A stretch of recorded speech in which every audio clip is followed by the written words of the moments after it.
The storm does not stop for the living. It does not stop for the dead. It moves as it has always moved across the far north, without mercy, without memory, without any understanding of what it buries beneath its white indifference. And yet something moves through it anyway, something that is neither wholly one thing nor the other, pressing south through the howling dark with the kind of purpose that cannot be extinguished by cold alone. Benjen Stark rides. He has been riding for 3 days without rest, without food, without the warmth that ordinary men require to keep their hearts beating in weather like this. His horse is a northern creature, bred for endurance, but even it strains against the wind with its head lowered and its breath coming in great ragged clouds that vanish instantly into the white. Benjen does not urge it faster. The pace is already beyond what any living rider would attempt. He holds the reins with hands that should not be able to grip anything, blackened at the fingertips, split along the knuckles, carrying the particular stillness of flesh that has forgotten what warmth once felt like. But they grip, they hold, because the alternative is unthinkable. He carries knowledge that cannot die with him. The Night King's design has never been what men below the wall imagined it to be. The armies of the dead, the slow creeping advance of winter, the cold that follows the White Walkers south like a second shadow. These are the visible pieces, the ones men point to when they speak of the threat. But what Benjen knows, what he has carried back from the edge of the world, like a wound that will not close, is that the dead army is not the weapon, it is the distraction. The true design is more particular than that, more surgical. It has a name. It has Jon Snow's name. The wall comes into view just before dawn, or what passes for dawn, in a sky this heavy and this dark. It rises out of the storm like something impossible, 700 feet of ancient ice groaning faintly under its own weight, older than every kingdom it has ever looked down upon. Benjen has seen it hundreds of times. He was born in its shadow, in a sense, the way all Starks are born in the shadow of cold things. But he has never approached it from the north before. Not like this. Not as something the wall itself might refuse. He stops at the gate. The brothers on duty see him from the top of the structure, and the reaction is immediate. There are shouts. There is the particular sound of crossbows being raised and drawn. That mechanical clicking that carries even through wind when a man knows what to listen for. Benjen does not move. He sits perfectly still on his horse, and the blue-white glow in his eyes catches no torchlight, because there is no torchlight to catch. It is its own source. The children of the forest put something in him when they saved what remained of his life, something that burns without consuming. And in the dark, it is deeply, profoundly wrong to look at. He does not call up to them. He does not need to. One voice cuts through the wind from somewhere above, rough, exhausted, carrying the specific weight of a man who has seen too much and slept too little and expects things to keep getting worse. Dolorous Ed Tollett leans over the parapet and looks down at the figure in the storm, and something moves across his face that is not quite recognition and not quite horror, but exists in the territory between the two. He has seen Benjen Stark before. Not like this, but before. He does not finish his sentence when he begins to order the crossbows held. He does not need to. The other brothers feel the shift in him, that particular stillness of a man who has just revised his understanding of what he is looking at. And they wait. The gate opens. It takes longer than it should, the ice-thickened mechanisms grinding against the cold. But it opens. Benjen rides through without acknowledging the brothers who press themselves against the tunnel walls to let him pass. He can feel their fear. It is a practical thing to him now, fear. He understands it the way a physician understands pain, as information, as a signal worth noting, and then setting aside. He dismounts inside the courtyard and nearly goes to one knee before catching himself on the horse's flank. 3 days, even what the children made him, has its limits. Ed comes down the steps and stands in front of him, and Benjen looks at him with those wrong, faintly luminous eyes and says, "The only thing that matters. Take me to Jon Snow, now, before whatever they're doing to him is finished." Ed stares at him for a moment that stretches. He starts to ask how Benjen could possibly know about that. Benjen is already moving toward the tower. The tower stairwell is narrow and dark, and Benjen takes the steps 2 at a time despite the tremor in his legs, despite the cold that lives inside him now, where warmth used to be. He does not pause to consider whether he is too late. That kind of calculation is a luxury, and he has learned to move without it. The door at the top is already open. Melisandre stands just inside the threshold, and when she sees him, she does not step back. She holds her ground with the particular stillness of someone who has seen enough of the world's strangeness to refuse to be moved by more of it. Her eyes find his. She does not speak. He does not need her to. He can see in the set of her jaw that something has happened, that the fire has done what fire does, and he moves past her into the room where Jon Snow lies on the wooden table with his wounds sewn shut and his chest barely moving and his face the color of cold ash. What Benjen feels in that moment is not something with a clean name. It sits below grief and above relief and occupies the space between them like a stone dropped into still water. He crosses the room.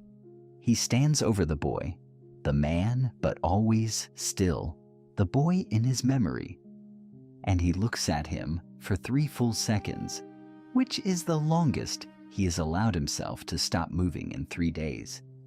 Then he places his hand on Jon's chest. The cold flows. That is the only way to describe it. A current moving outward from Benjen's palm. And it should feel like death. It carries the marks of death. But what passes between them in that moment is something the children of the forest understood long before men had words for it. Blood calls to blood. The principle is older than the wall, older than the long night, older than almost everything still standing in this world. And what flows from Benjen's hand is not the corruption of what was done to him beyond the wall, but something beneath that, something foundational.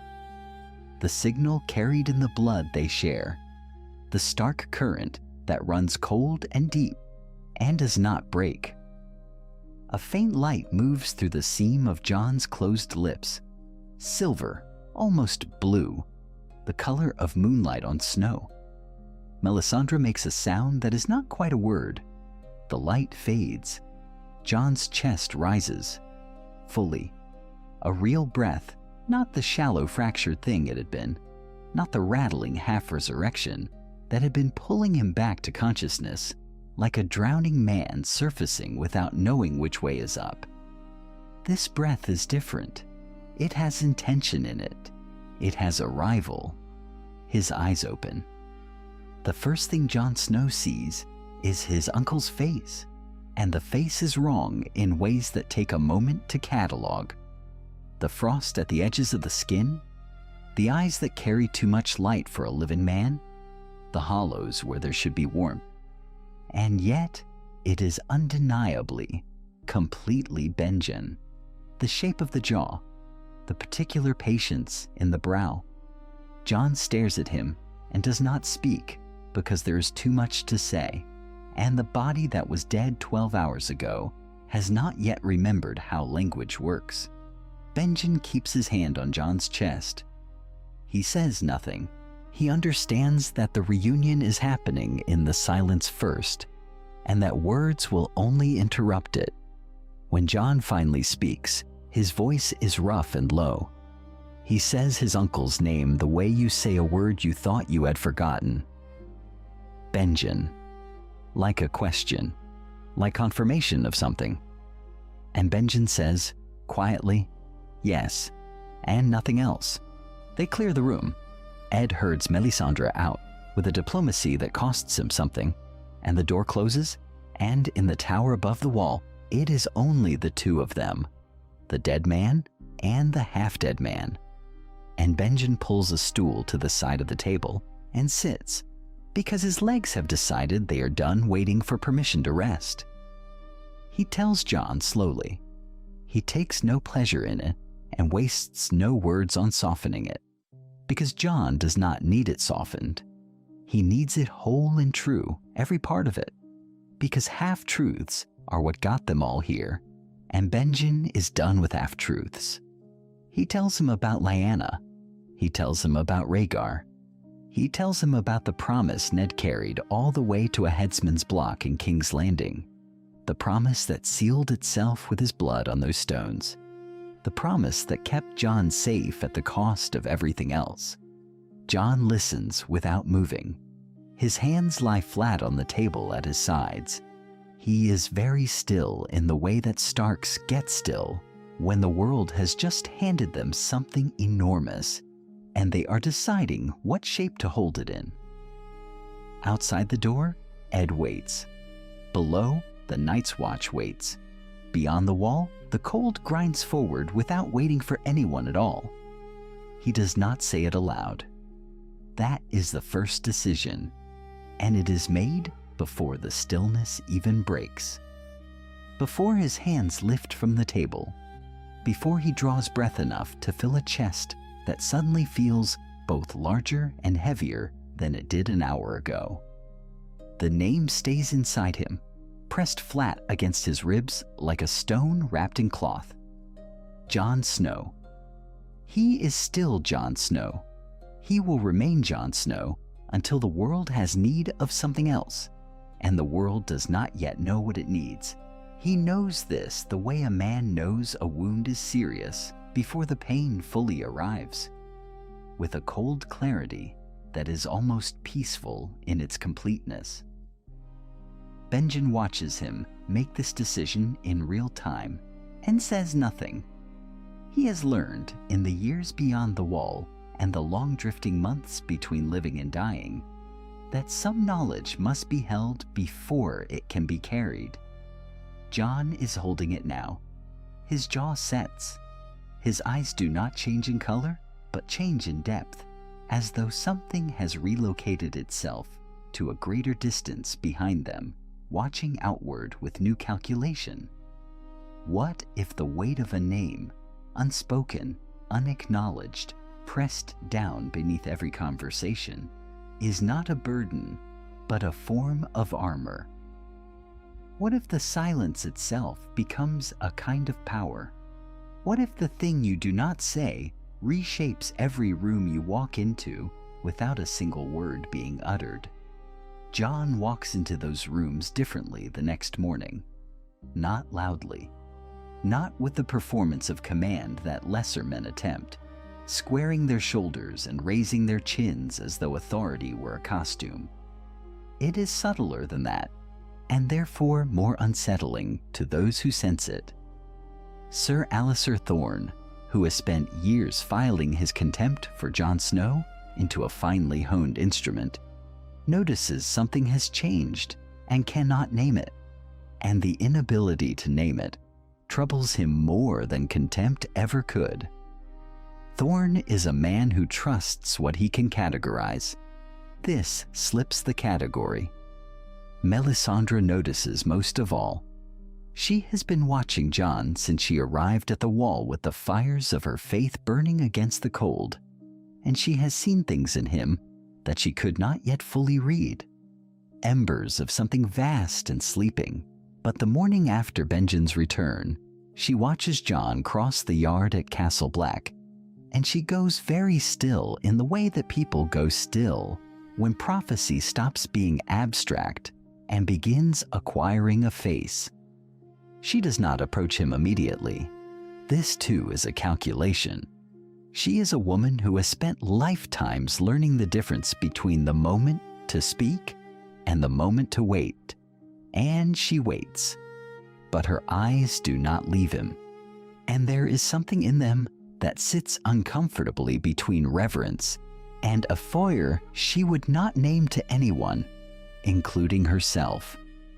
Benjen installs himself at Jon's shoulder with the quiet permanence of a man who has already died once and found the experience clarifying. He does not make a ceremony of it. He takes a post near Jon's chambers, eats at his table, and appears in doorways with the unhurried reliability of a shadow that has decided it will not be separated from its source again. The men of the watch regard him with that particular uneasy respect reserved for those who have crossed the boundary between the living world and whatever lies beyond it and returned wearing the evidence on their skin. They do not challenge his presence. They are not certain the challenge would land on anything solid. What the two of them build across those early days is not comfort. Comfort is a luxury the wall does not permit. What they build is a shared architecture of purpose. They spread the dragon glass information across a table in the small hours when the keep is quiet, and they look at it together the way a physician looks at a wound, not with despair, but with the practical assessment of what must be done before worse follows. There is dragonglass at Dragonstone. There's a war already being fought south of the wall between houses that do not understand they are wasting each other's armies on a conflict that will not survive what is coming. These are not problems with easy doors. They are problems with walls, and the walls require more than one pair of hands. It is Benjen who hears it first, the particular quality of silence that means men are talking in places they should not be talking. He has lived too long among soldiers to mistake it. Whispers have their own texture, their own weight, their own way of moving through a garrison at night. This particular texture is old and familiar and dangerous. He has seen what it precedes. He tells Jon on a night when the wind is high and the torches in the corridor gutter sideways, leaning the words into Jon's ear with the care of a man handing something fragile to someone he trusts. Jon's expression does not shift. He asks one question, soft and flat and precise. How many? Benjen tells him, and Jon turns from the window, and his eyes have that depth in them again, that relocated distance. And this time, there is something else beneath it. Not anger, something colder and more deliberate than anger. He is already moving the pieces. The mutiny ends before it becomes one.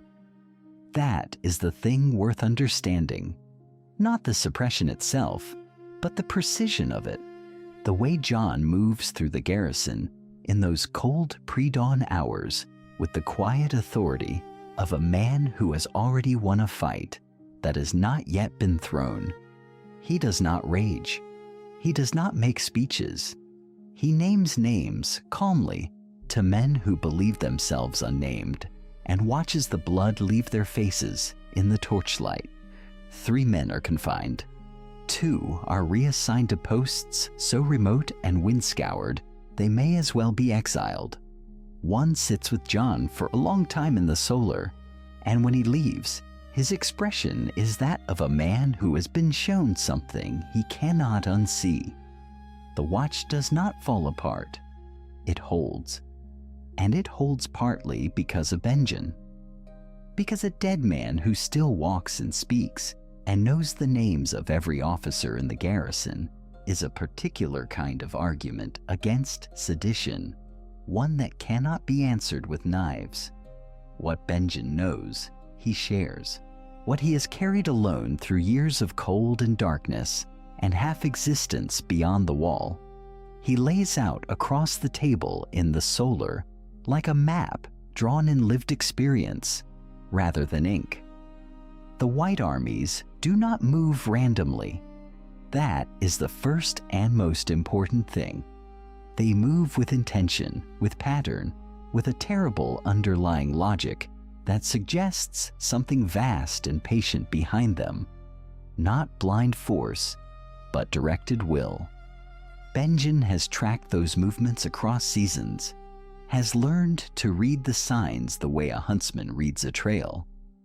He tells Jon where the heaviest concentrations are massing, which passes they favor, which terrain they avoid, and why.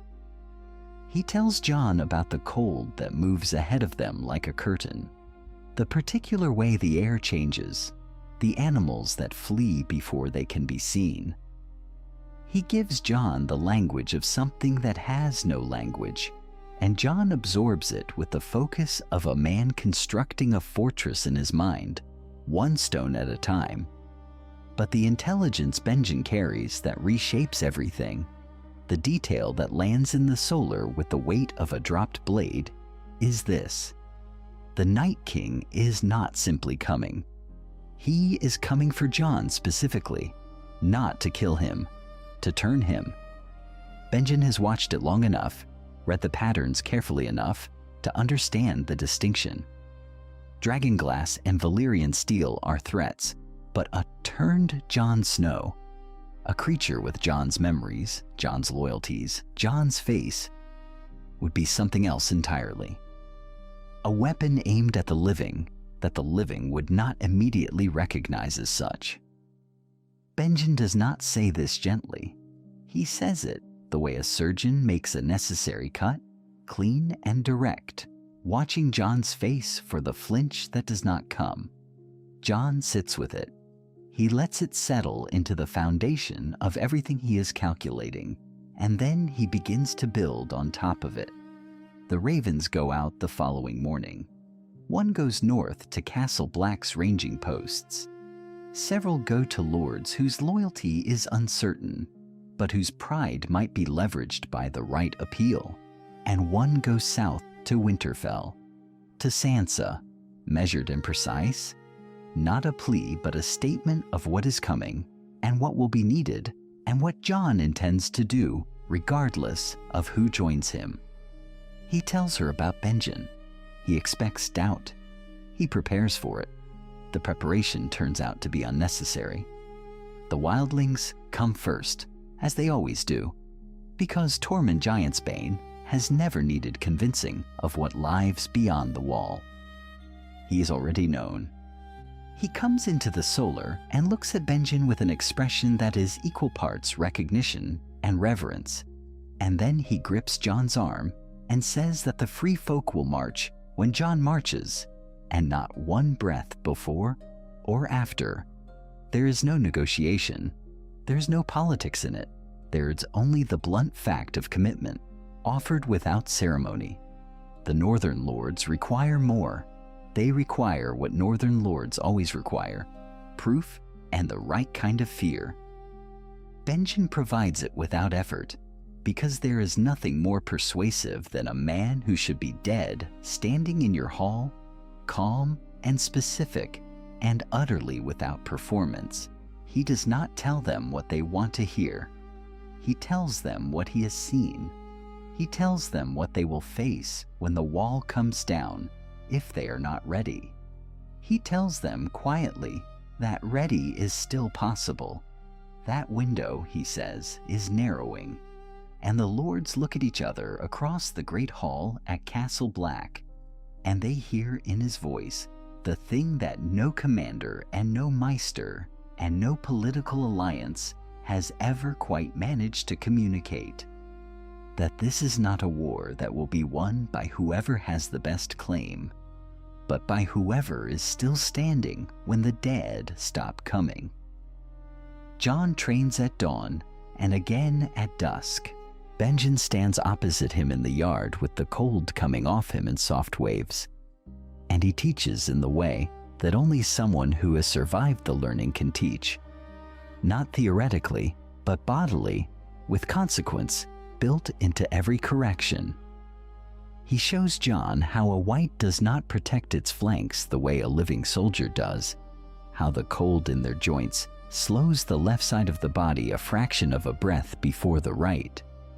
He shows Jon that White Walkers read anticipation, that they fight the move they sense coming rather than the move already begun, and that the way to kill one is to commit to nothing until the last possible instant. These are not lessons from a book. These are lessons written in years of watching from the shadows, in close calls that left no wounds because Benjen no longer bleeds as he once did. Between sessions, Jon stands at the battlements and looks north, and sometimes Benjen stands beside him without speaking. The silence between them has changed since those first uncertain days. It has weight in it now, the kind of weight that belongs to shared understanding rather than shared grief. There is still grief. There will always be grief. But it has been placed somewhere below the work, below the readying, below the particular forward momentum that Jon carries now like a second spine. It is during one of these evenings that a rider arrives from the south, hard-ridden and ice-caked at the edges, bearing a letter with a seal Jon has not seen in too long. He breaks it there on the battlements, reads it once with the wind pulling at the parchment. He reads it again. His jaw tightens very slightly. When he lowers it, Benjen is watching him with that careful attention that is less like curiosity and more like readiness. The readiness of someone prepared to receive bad news, alongside whatever it is followed by. Jon looks at him and says simply that the veil is moving. Not toward Castle Black, toward Winterfell, and that the man behind that movement has not sent word to Jon, which means either he does not know about Benjen, or he does. Benjen's expression is unreadable for a moment. Then he says that there is a difference between those two possibilities that matters more than anything else they have discussed in this solar. Jon folds the letter. He does not disagree. The rider who brings word that Sansa Stark is riding north arrives 2 days later, and Jon makes the decision before the morning has properly settled into light. He does not send a raven. He does not wait at Castle Black with the gates open and the fires banked against the cold. He rides south to meet her, and Benjen rides with him. And this is the first decision in a long chain of decisions that will alter what is to come. Not through dramatic intervention, but through the quiet, compounding weight of presence. The road between them closes in the way all roads between separated family close, faster than expected and heavier than prepared for. Sansa sees Jon first. Then she sees what rides beside him. Her horse stops, not because she pulls the reins, but because her body communicates something involuntary to the animal beneath her, a stiffening, a held breath, a recognition that arrives before understanding does. Benjen Stark sits his horse in the gray northern light, and he looks like a wound that has been walked back to standing. He looks like something her father loved, partially returned. The shock in her face is not fear exactly.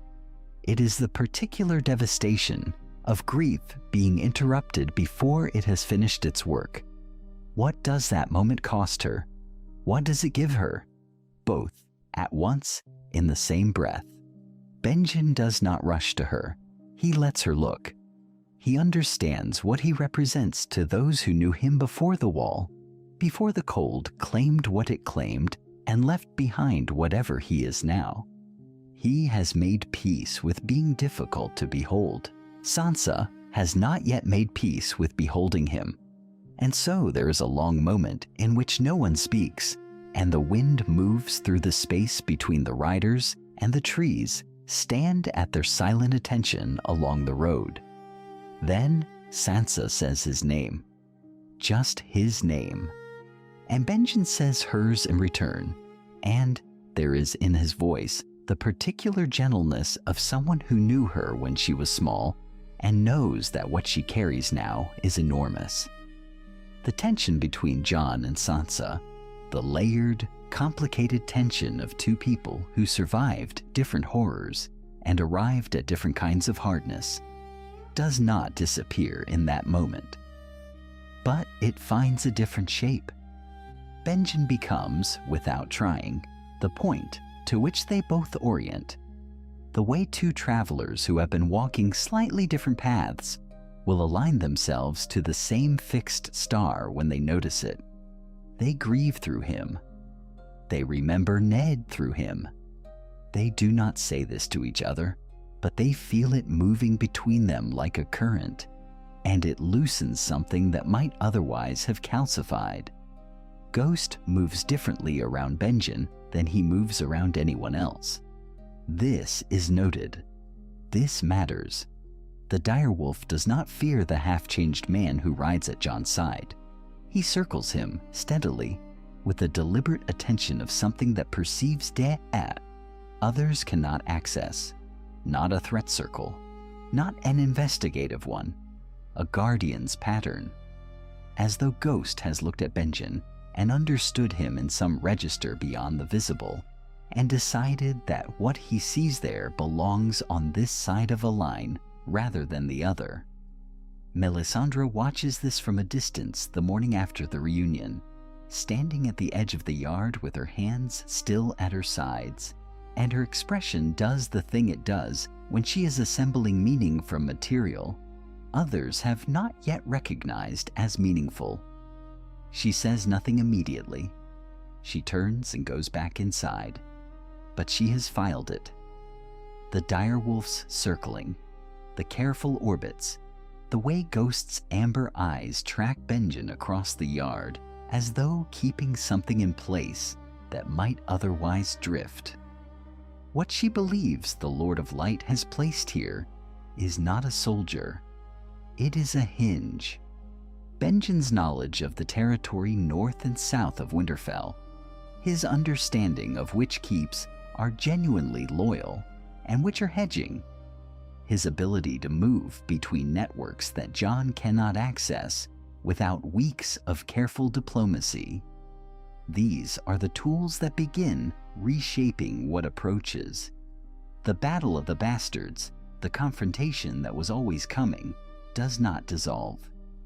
Ramsay Bolton holds Winterfell, and he holds it with the particular brutality of a man who has learned that terror is its own kind of supply chain.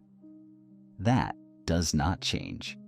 But the margins around the battle begin to shift. A lord who might have waited now sends riders. A route that was guarded is suddenly less so. Small things, each one small on its own. Jon stands with Benjen over a map one evening, the candles burning short, and Benjen places his finger on a position east of the main road and says only one word: enough. Jon looks at the position and then looks at Benjen, and something moves through his face that is neither hope nor certainty, but something that lives between them, practical and careful. He begins to draft the letter to the houses who have not yet committed. The Vale is still moving toward Winterfell. Littlefinger has still not sent word. That silence is a kind of speech, and Jon is listening to it. The Battle of the Bastards is won. That is the fact from which everything else now flows, and it flows not in celebration, but in the measured, careful way that men who have survived terrible things begin to think about what comes next. Winterfell stands again under its rightful name. The banners are changed. The dead are tended to, and Jon Snow, who is not only Jon Snow, walks the halls of the castle where he was raised as a ghost and takes up residence in the Lord's chambers as something considerably more solid. What if the moment of acclamation is different here? What if, when the lords and ladies of the North rise from their benches and begin to call the name that will echo in that hall for years afterward, Jon does not hesitate in the way he hesitated before? There is no visible struggle on his face, no shadow of the man who always stood one step outside every room he ever entered. He rises and he accepts it, not with arrogance, not with the brittle eagerness of someone overclaiming, but with the grounded steadiness of a man who has, at last, been properly introduced to himself. He knows who he is. The knowing does not make him invincible. It makes him present in a way he never managed before, and presence, in a room full of calculating northern lords, is its own form of authority.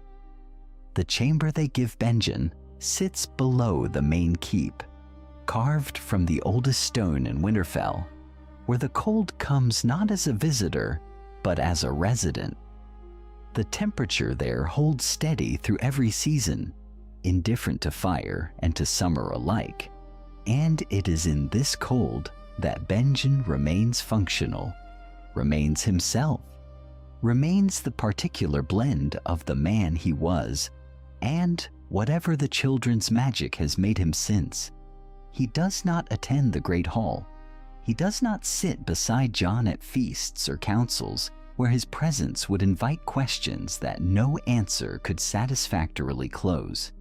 He waits, and when Jon comes to him, usually in the late hours after the candles in the public rooms have been trimmed down, they speak plainly and at length. What if Benjen's counsel is not soft? He does not offer comfort or reassurance. He offers calculation, the same patient, cold clarity that survival beyond the wall has sharpened in him to something almost surgical.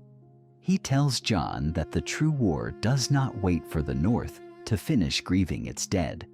He tells Jon that the Night King moves on his own schedule, and that every political hesitation costs something that cannot be reclaimed.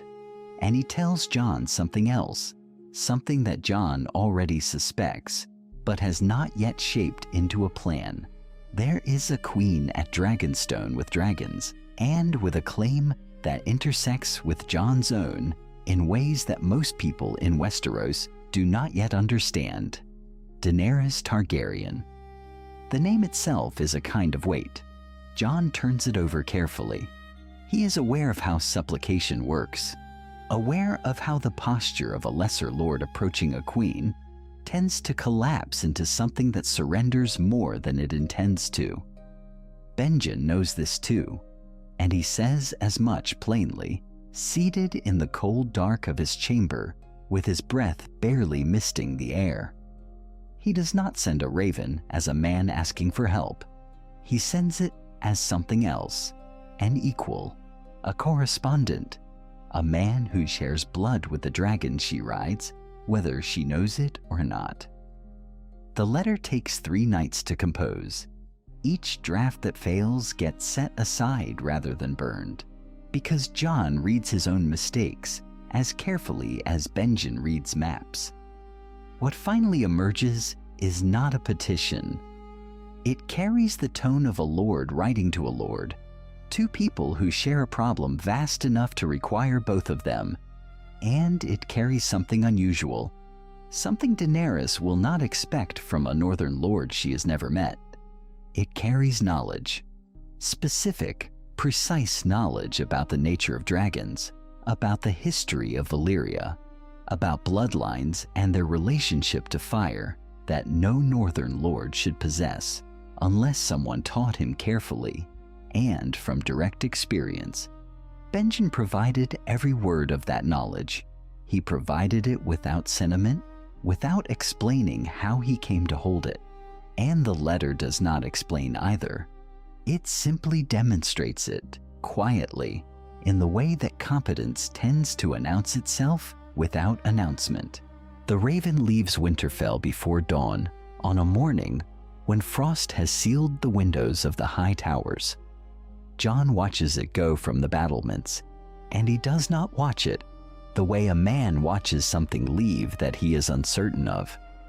He watches it the way a player watches a piece cross the board, calculating the spaces it will travel, the spaces it will open. At Dragonstone, when the raven arrives and the letter is read, Daenerys reads it twice, then a third time.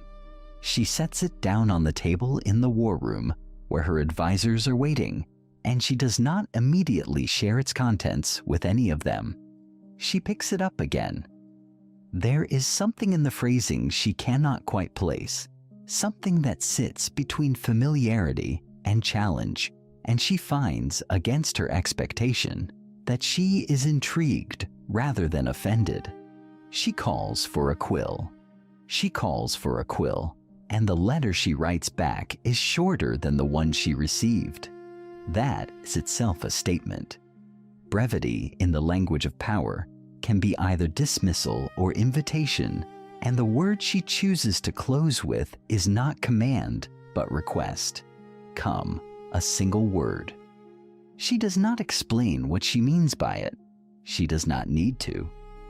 Jon reads her reply the following morning, and he reads it once. He folds it, and he does not discuss its contents with anyone except Benjen. And the conversation he has with Benjen is not about whether to go. It is about how. They sail south together, the two of them, with a small escort drawn from men who have already witnessed enough of the strange to have lost their capacity for ordinary surprise. The sea crossing is gray and cold, the kind of cold that settles into wood and rope, and the spaces between a man's thoughts. Benjen stands at the prow for long stretches without speaking, without appearing to feel the wind the way the other men feel it, and the sailors do not approach him. They have learned not to. He exists at a slight remove from everything, not hostile, not unknowable, simply other, in the way that a door that has been opened onto a dark room is other from the wall around it. Dragonstone rises from the sea, the way old threats rise from memory, slowly and then all at once. The black stone of it, the dragon-carved towers, the sky above it carrying the particular weight of volcanic origin and old Valyrian ambition. Jon watches it approach and feels something in him respond that he has no precise word for. He has always attributed the pull of fire to the wall's inverse, the way cold men sometimes dream of heat. Now, standing on a ship's deck with Benjen beside him, he wonders if the pull has always been something else entirely, something inherited, something he was not yet ready to name. What greets them at Dragonstone is not what any of them expect. The dragons are circling before the ship reaches the dock, not the territorial arcs of territorial creatures, not the aggressive low passes that attend the arrival of the uninvited. These are different movements, tighter, confused in the way that only creatures of very old instinct can be confused, by something that breaks the pattern they were born recognizing. They circle both Jon and Benjen together, drawing the circle wider and then narrower, and the sound they make is not a challenge. It is closer to a question. Daenerys watches from the cliff above. Her advisors are beside her, and none of them speak, because there is nothing in their experience that provides language for what they are watching. One of her dragons drops lower than the others and hovers above the dock with its wings throwing cold air down in rhythmic waves, and it does not breathe fire. It stares. Benjen looks up at it without fear, without ceremony, the blue light behind his eyes steady as lantern flame in still air. And the dragon sees something in that steadiness that reorganizes its circling into a slow, wondering retreat. It is Tyrion who says quietly that he has never seen them behave that way before. Daenerys does not answer him. She is already moving toward the stairs. What she meets in the Great Hall of Dragonstone is not what she prepared for. She prepared for Jon Snow, the king in the north, the man whose letter had unsettled her in ways she had not admitted. She did not prepare for what stands beside him. Benjen Stark arrives in the Hall of Dragonstone as something that has no category in the living world. The cold of him, and the stillness of him, and the blue-lit certainty of him occupying the room at a register that bypasses argument entirely. He speaks of the Night King's army not as a man recounting a report, but as a man reporting from inside the fact of it, his voice carrying the particular authority of someone who has stood in the dark beyond the wall and returned from it wearing part of that darkness still. He does not embellish, he does not persuade, he simply describes with the precision of a wound what is coming, and the room understands. Not because they are convinced, but because the proof of it is standing in front of them, breathing slowly, dead and not dead, here and not entirely here. Daenerys removes her doubt the way a general removes a fortification that can no longer be defended, cleanly, without ceremony. That evening, when the hall has emptied and the advisors have withdrawn to their calculations, Jon and Daenerys sit across from one another in a smaller room with a fire between them, and he tells her something that only Bran and Sam and Benjen know. He tells her what he is, what he may be. He does not soften it. He does not reach for her reaction before he has finished giving her the truth. She is silent for a long moment after he finishes. The fire does not care. It burns between them with perfect indifference, and she looks at him across it, and her expression is not shock. It is something closer to recognition, the unsettling feeling of a shape she has always suspected suddenly acquiring its true outline. What if the most dangerous knowledge is not the knowledge of what an enemy can do, but the knowledge of precisely when and where they have chosen to do it? What if the difference between a catastrophe and a defense is not strength, not numbers, not fire, but timing, and the one man alive who understands the enemy's mind because he has spent years in the cold silence between its thoughts? Benjen Stark does not theorize. He does not speculate the way a maester speculates, triangulating possibilities from dusty texts and fragmented accounts. He has moved through the frozen dark beyond the wall long enough to understand the Night King's logic, not as an abstraction, but as a rhythm, as predictable in its terrible way as the turning of seasons. And what he brings south is not a theory. It is a certainty pressed flat and hard as stone. The Night King intends Eastwatch, and he intends Viserion. The reasoning, when Benjen lays it out in the war room, is merciless in its clarity. Eastwatch sits where the wall meets the sea, where the ancient magic that was poured into the ice and stone is thinnest at its eastern anchor, where centuries of salt wind have worked quietly at the foundations of something that was never meant to stand against dragon fire. The Night King has no interest in battering at the wall's strength. He has always been patient in the way that something immortal can afford to be patient. He finds the weakness. He goes there, and the weapon he needs to open it is not ice, not the cold, not the weight of his army. It is a dragon. a dead one, a dragon whose fire has been unmade into something that burns cold, burns blue, burns through the very wards that were laid into the wall when the world was younger and the magic more honest. Daenerys listens to this with her hands flat on the map table. She does not interrupt. Around her, the advisors exchange glances that are not skepticism so much as the quiet recalibration of people who are rapidly revising their understanding of the scale of what they face. Tyrion is very still. Varys examines the candle flame nearest to him as if it might offer a second opinion.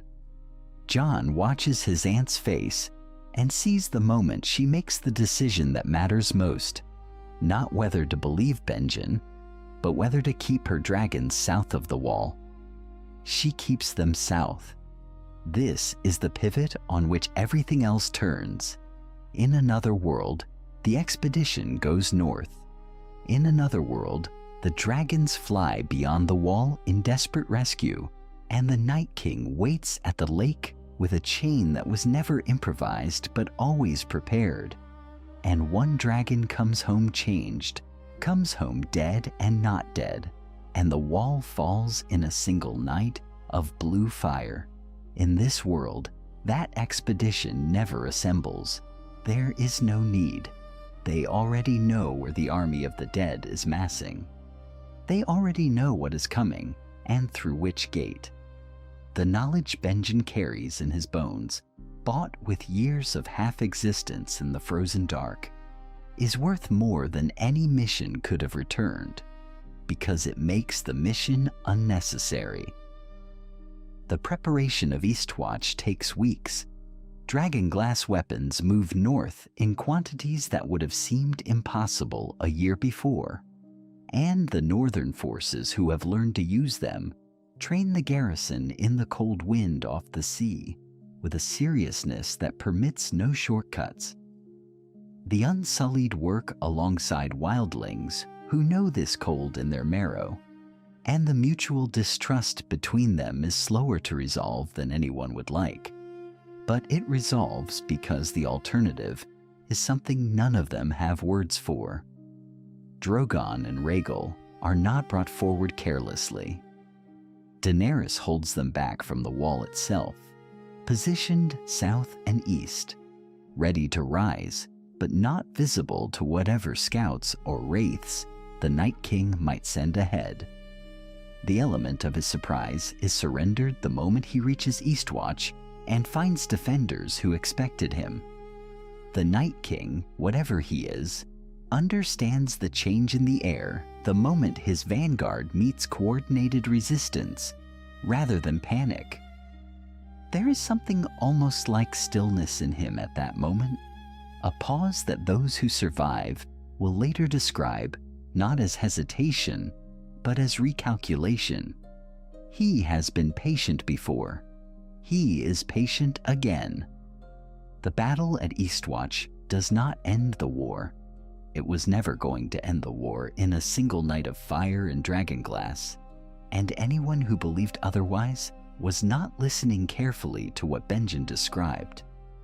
What it does is something more complicated, and in some ways, more troubling. Drogon and Rhaegal are already climbing into the sky when the dead reach the base of the wall, and the dragonfire that falls is devastating, is magnificent, is the kind of violence that reshapes geography. Thousands of the dead burn and do not rise again. The Night King does not bring Viserion forward because Drogon and Rhaegal are there waiting, and whatever calculus governs his decisions shifts away from the confrontation he had planned.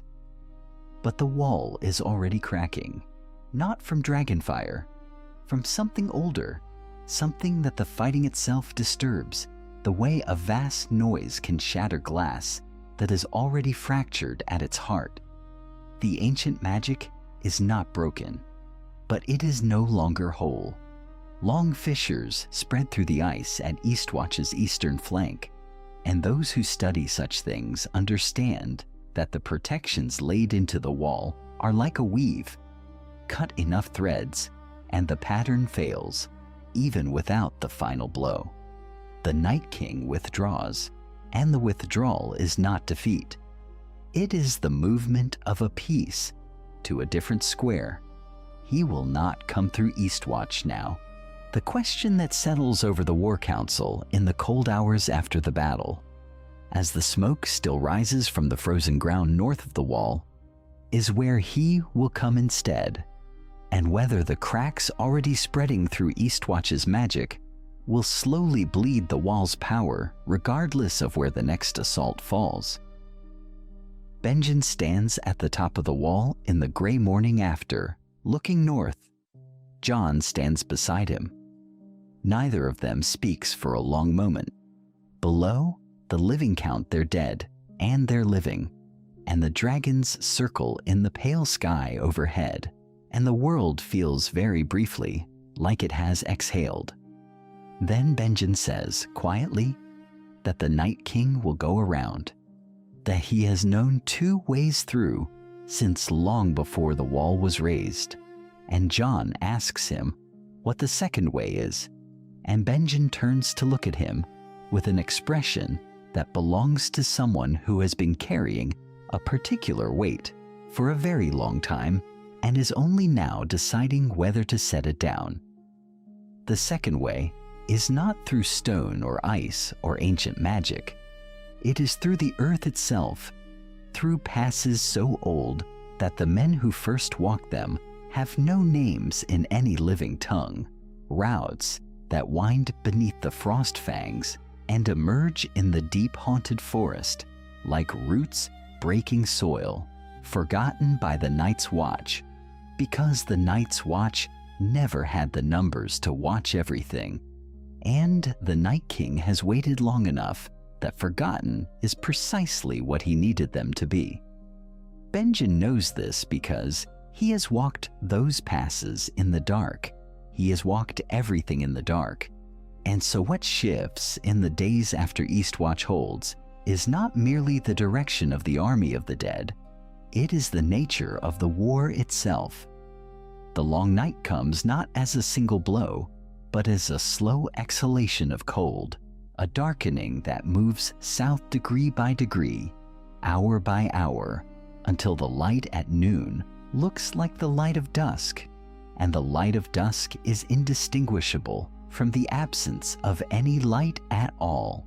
It settles over the north the way certainty settles over a man who has accepted a terrible truth, completely, without drama, leaving nothing outside its reach. The cold that follows is not the cold of winter as men have known it. It is the cold of something older, something that predates the names men have given to seasons and stars. Animals feel it before men do. Then the men feel it too. Jon feels it in the air above the haunted forest when Rhaegal first lifts him from the ground at Winterfell's walls, the dragon's green-gold wings cutting the gray nothing of sky with a violence that is also, somehow, a kind of grace. He has flown before, briefly, instinctively, in the way that certain things are simply known by blood. But this is different. This is a choice, a commitment, a man deciding that the sky is where the war must go. Daenerys is already above him on Drogon, the black dragon moving through the dead air with the ease of something born to cold and fire both, and she looks down at Jon with an expression that does not need to be translated. They have spoken their strategy in the war room. They have drawn it in charcoal on maps. Now they simply fly it. Below them, in the dark tangle of the haunted forest, Benjen moves. He moves with the company of rangers he has chosen personally. Men hardened past ordinary hardening, armed with dragonglass at every point. Men who have accepted that they will not sleep in warm beds for as long as this takes, and have made their peace with that acceptance. What Benjen can do that no living commander can do is endure. The cold that would kill a man in hours is simply the air to him. The darkness that blinds a living soldier is merely shadow. He leads his company in short, precise strikes, emerging from the frozen tree line to shatter a white column at its weakest point, then pulling back before the Night King's generals can redirect the mass of the army toward them. He does not try to win engagements. He tries to cost them time. He tries to make every step south a step that must be reconsidered. Every column disrupted is a delay. Every delay is a stone placed in the wall that Winterfell is still building behind its gates. It works. Not perfectly. Nothing works perfectly when the army is endless. But it works enough that the flanking movements the Night King drives toward the western approaches of Winterfell arrive slower than they should, find prepared ground rather than open approaches, lose the advantage of surprise that has always been the true weapon of the dead. Benjen sets dragonglass traps in the hollows of the Frostfang's lower passes. He burns White Scouts before they can report back. He becomes something the army of the dead has no category for, a predator moving inside its lines. And while this does not stop the army, it disturbs the cold mathematics of its advance in ways that matter. Then the Night King looks up. He looks up because the dragons are there, and he has known what the dragons mean since the first time he turned his eyes toward the living world and calculated what could stop him. He rises from among his dead on a cold that drops 20 degrees in an instant, and the creature he calls toward him answers from somewhere deeper in the dark.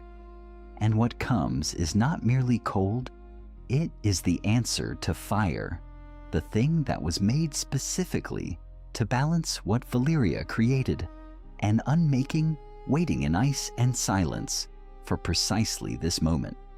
Jon sees it emerge from the tree line. He feels Rhaegal shudder beneath him, not in fear, but in recognition. Daenerys banks Drogon hard to the left, her eyes already tracking the trajectories, already calculating, and Jon pulls Rhaegal into a climb that will bring him above the Night King's angle of attack, higher, steeper, into the absolute dark of the sky, above the haunted forest. The Night King watches them rise. He does not hurry. He raises one hand toward the dark above him, and the dead dragon answers his call. Rhaegal screams, and Jon holds on. The ground comes up fast. Rhaegal's scream tears through the dark above the haunted forest, and Jon does not look down. He looks forward because looking down means seeing how far there is to fall, and falling is not the calculation that matters now. What matters is the angle. What matters is the hand the Night King raised, and the dead thing answering it from somewhere above the tree line, and the cold that is dropped again impossibly, as if the world itself is being wrung of its last warmth. Jon flattens against Rhaegal's neck. He feels the dragon's heartbeat through his chest, fast, irregular, alive in the way that only living things confronting death can be alive, that specific frantic aliveness that borders on terror and transforms into something else entirely when there is nowhere left to run. Below, in the dark between the trees, Benjen Stark is already moving. He has been moving since before Jon reached the sky. He has been moving since the moment the Night King rose from among his dead, and the temperature dropped, and the whites around the outer lines began pressing inward with a new kind of purpose. Not the shambling, patient advance of the undead, but something coordinated, something that understood the value of blocking every path, every lane, every narrow corridor between the living and the one thing that could end this. The Night King does not leave his flanks unguarded. He never has. And so, the ground between the Whites and the Night King's position is not a gap. It is a wall of moving corpses, 30 bodies deep, pressed together in the dark. And Benjen comes at it, not like a man who expects to survive it, but like a man who has already made his accounting and found the math acceptable. He hits the wall. The blue flame catches the nearest White across the throat, and the one behind it, and the press of frozen bodies begins to give at the edges, but only at the edges. There are too many. There have always been too many. Benjen knows this. He knew it when he calculated the distance, knew it when he measured the depth of the corridor and the number of bodies occupying it, and the speed at which a half-dead man with fire in his hand could clear a path versus the speed at which more dead could fill the space behind him. The numbers do not favor survival. They never did. They favor something else. He goes deeper. The cold tries to take him and finds that it cannot quite, because he is already cold, already half that cold, and the thing the children of the forest placed inside him was never only flame. It was a kind of contradiction. It was the decision to make one of the dead into a vessel for the living world's memory, to put something warm and ancient inside something that the Night King had already tried to claim, and in doing so, create something the Night King's dominion cannot fully recognize or fully command. When Benjen pushes deeper into that wall of Whites and feels the magic inside him begin to fracture under the pressure, not extinguish, fracture like ice under strain, what comes out of that fracturing is not just fire. It is the residue of everything the children ever were. It is old green light and older memory and the sound that forests make before they burn, and it moves through the Whites around him, not like a weapon, but like a contradiction, like a refutation, like someone reaching into a clockwork mechanism and removing the gear that makes all the other gears possible. The Whites collapse, not all of them. Enough of them. A corridor opens in the dark, narrow and ragged and edged with fallen bodies, and Arya Stark moves through it before the corridor finishes forming. She does not look at what is left of Benjen. She cannot afford to look. She moves the way she has always moved, like water finding the fastest route through stone, like the needle she named her first sword, precise and unhesitating. And the Night King turns because he senses her coming, and the look on his face, if it can be called a face, if what lives behind those eyes can be called expression, is the closest thing to surprise that an ancient and nearly undefeatable intelligence is capable of registering. She is not what he calculated for. She is the variable that does not fit the model. But Jon is already on the ground. He came down when Benjen's light burst through the press of Whites, came down hard and running, Longclaw already drawn, because he understood what Benjen was doing a half-second before Benjen did it. Because he has always understood Benjen, in the way that you understand the people who chose to die for something larger than one life, who made that choice so slowly and so completely that by the time it comes, it does not look like dying at all. It looks like arrival. The Night King turns toward Arya. He reaches for her with one hand, and Jon reaches him first. Longclaw rises, and the world holds its breath for the span of a single heartbeat, and then the Night King is undone. Not with ceremony, not with the grandeur that 10,000 years of dread might have promised. He comes apart the way ancient things do when the force that sustained them is finally, completely, and irrevocably withdrawn. Like frost releasing its grip on stone, when the sun at last decides to stay. The whites fall in cascades around him, soldiers without a general, puppets with their strings dissolved. The cold recedes, not all at once, not like a curtain pulled back on a stage, but slowly, the way warmth returns to a room that has been long abandoned, first at the edges, then deeper, then everywhere. Jon does not watch the Night King fall. He turns instead, because he already knows what he will find.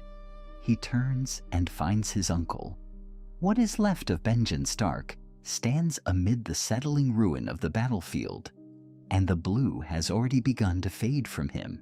Not the color of his eyes. Those had been stark gray again for a long time now, since the moment he chose the living over his own survival, since the moment he made that quiet and complete decision that unmade whatever dark arithmetic had kept him walking. The blue that fades now is something harder to name. It is the particular cold luminance of a man who belongs to two worlds at once, and as it leaves him, what remains is unmistakably holy, irreducibly a Stark. Gaunt and gray and northern and true, the first ranger, the uncle who came back. He does not speak for a long moment. Neither does Jon. Some reckonings do not require words to be understood, and this one has been a long time building, through years of silence beyond the wall, through messages that could not be sent, through the particular loneliness of a man who loves his family and cannot return to them. Jon reaches him before Benjen's legs give out, and holds him the way you hold something precious that has been at the edge of being lost for so long that holding it feels like both arrival and farewell at once. Benjen dies as the sun comes up over the Winterfell battlements. He dies warm, and that matters more than it should, and it matters exactly as much as it should. The North buries him with the weight of everything it knows about honor and grief, and the long patience of stone. He is carried into the crypts of Winterfell by torchlight, by Jon and Sansa and Arya, and what remains of the Northern Lords who understood what had been done in the dark hours before dawn. He is laid beside Ned Stark, his brother, the man who kept his name and his memory alive in a household that never forgot the price of loyalty. He is the first ranger of the Night's Watch ever given a place in Winterfell's deep stone, and the lords of the North carve his name into the wall without being asked, because the North remembers, because that is the one thing the North has always done with absolute and unsentimental devotion. A tradition takes root in the years that follow. Each winter, as the days grow shortest, and the wind comes down from the direction of the wall, carrying its particular cold authority, the people of the North light torches along the battlements of every castle between Winterfell and the edge of the world. They hold them through the night. They do not call it morning. They call it the vigil of the ranger, and it is for Benjen, and it is for everyone who ever stood in the dark so that others might sleep. And in time, it becomes something that does not need explaining to children born after the long night. They simply know, the way the North always knows its own, in the blood and in the bone. The world heals the way worlds do after great catastrophes.